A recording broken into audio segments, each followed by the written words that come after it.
vastly better than you, not because they're better, but because they're just following proven success methods. There's nothing that will make you madder than to see somebody who's dumber than you, who's making more money than you, right? Have you had that experience?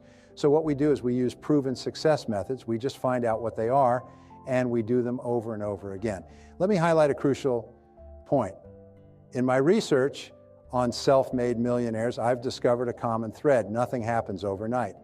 Success is a journey paved with difficulties and failures, but it's those who keep going, those who refuse to be prevented by initial setbacks, who at last overcome. So I ask you, what do you assume is the average number of trials a person makes before throwing in the towel on a new goal? Well, the average is less than one, because most people give up before even trying once. They say, that's a great goal, I'd love to be financially independent, and then they give up. They don't even try because I can't, because of this and that, and so on. And then they go to a wonderful place called someday. Have you ever heard of someday? Someday, someday, someday, I'll start saving money. Someday I'll get out of debt. Someday I'll lose weight. Someday I'll start a business. Someday I'll take my finances seriously.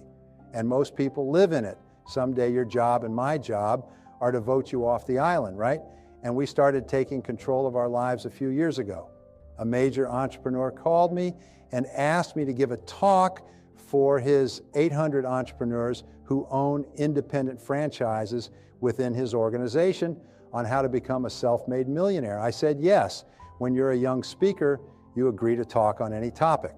And I said, sure, I'll talk on that subject. And I was like most people when I was young, I wanted to be a millionaire by the time I was 30. And when I got to 30, I postponed it to 35. And when I got to 35, I postponed it to 40.